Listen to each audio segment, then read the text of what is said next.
اعوذ باللہ من الشیطان الرجیم، بسم اللہ الرحمن الرحیم۔ السلام علیکم ورحمۃ اللہ وبرکاتہ۔ کیسے ہیں آپ سب؟ امید ہے آپ سب خیر و عافیت سے ہوں گے۔ جہاں جہاں بھی میری آواز سنی جا رہی ہے، اللہ تعالیٰ آپ سب کو اپنے حفظ و امان میں رکھے۔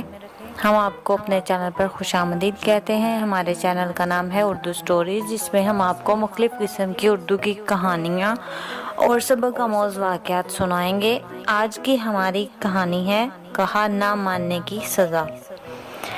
ایک دفعہ کا ذکر ہے کہ ایک جھیل کے کنارے باداموں کے ڈھیر سارے درخت تھے۔ ان پر سبز بادام لگتے، جنہیں پرندے اور کئی دوسرے جانور اپنی خوراک بناتے۔ ان درختوں پر دوسرے پرندوں اور جانوروں کے ساتھ ساتھ گلہریوں کا بھی ایک خاندان آباد تھا۔ یہ گلہریاں درختوں کے تنوں پر چڑھتی، شاخوں پر جھولتی اور خوب کھیلتی کودتی رہتی تھی۔ باداموں کی لذیذ گریاں ان کی مرغوب غذا بن چکی تھی۔ ان گلہریوں میں سے ایک چھوٹی سی گلہری شیز نامی تھی۔ وہ بڑی شرارتی اور منچلی تھی۔ اس کا ایک بھائی بھی تھا جس کا نام چینی تھا۔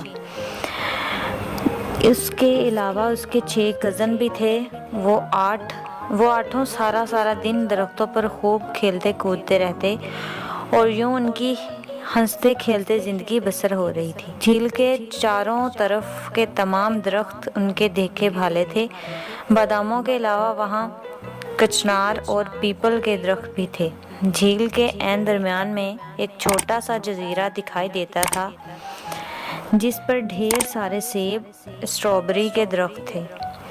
شیز جب بھی اس جزیرے کی طرف دیکھتی تو اس کا جی مچل جاتا۔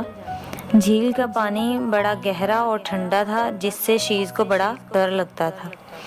شیز کے دل و دماغ میں ہر وقت یہ خواہش مچلتی رہتی کہ وہ کسی نہ کسی طرح اس جزیرے پر جائے اور وہاں لگے ہوئے سیبوں کا مزہ ضرور چکھے۔ ایک دن اس نے اپنی اس خواہش کا اظہار اپنی ماں کے سامنے کیا تو اس نے اسے تنبیہ کی کہ اس جزیرے کا خیال دل سے نکال دے، کیونکہ وہاں پہنچنا بڑا ہی مشکل ہے۔ بغیر کشتیوں کے جھیل کے پانی کو عبور نہیں کیا جا سکتا۔ اس کے علاوہ اس جزیرے پر ایک بڑا الو بھی رہتا ہے جو بڑا خوفناک اور گلہریوں کا بہت سخت دشمن ہے۔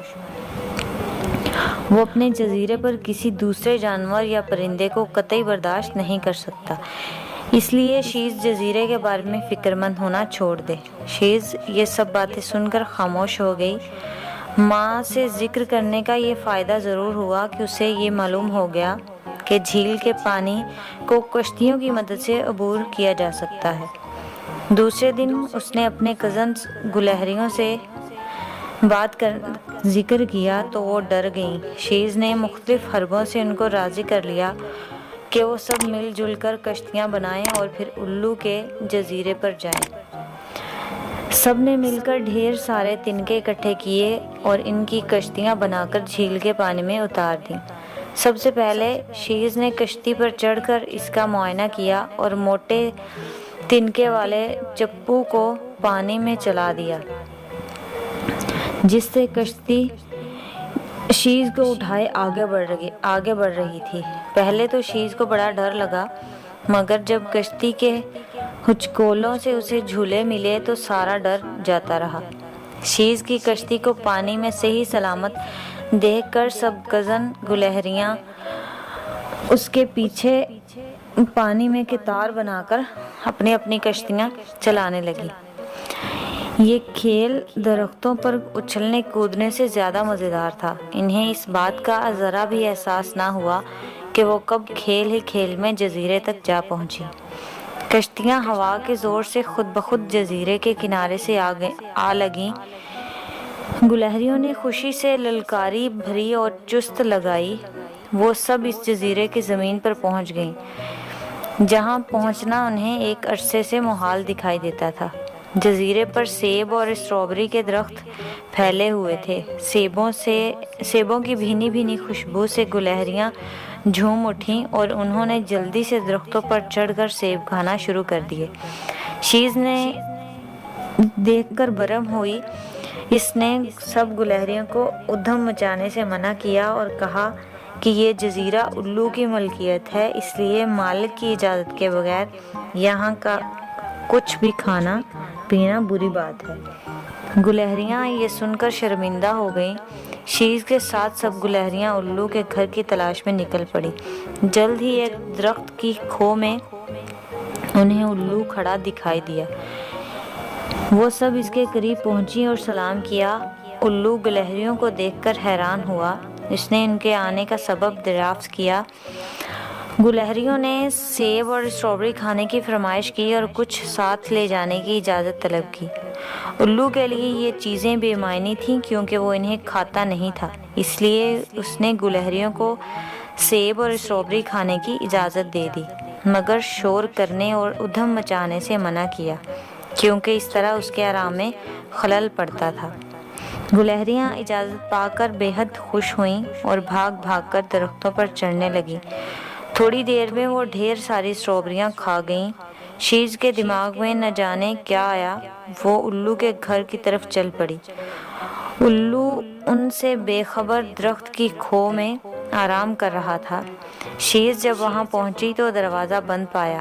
اس نے دروازے کے سوراخ سے اندر جھانکا تو اسے الو آرام کرتا ہوا دکھائی دیا۔ اس کی ایک آنکھ بند تھی جبکہ دوسری آنکھ کھلی ہوئی تھی۔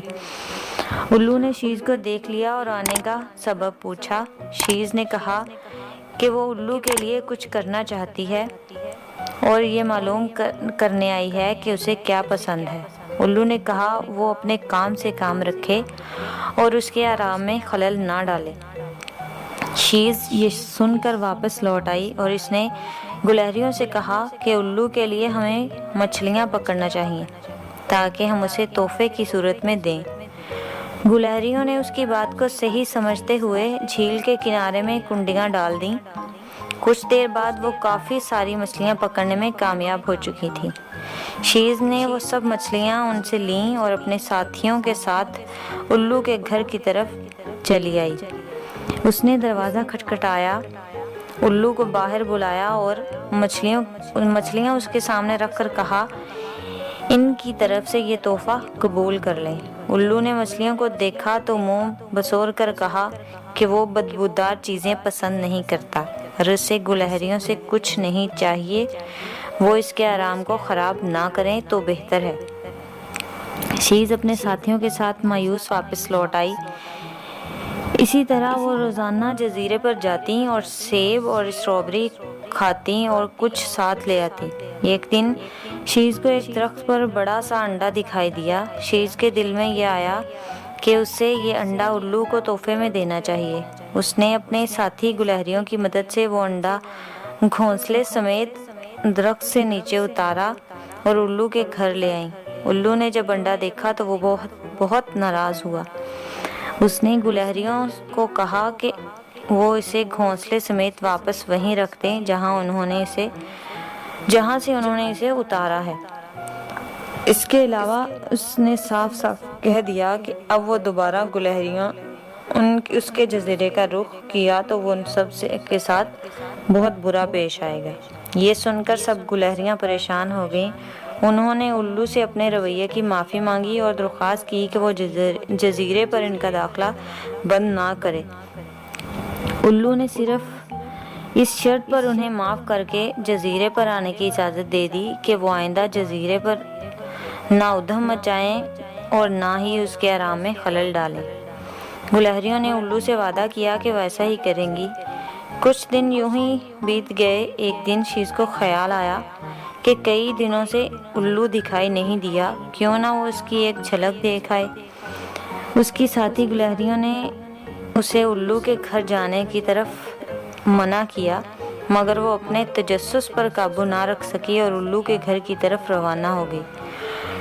اس بار اس نے دروازے کے سوراخ سے اندر جھانکنے کی بجائے درخت کے اوپر چڑھ کر ضروری خیال کیا کہ درخت پر چلنے پھرنے سے الو کے آرام میں خلل پڑے گا۔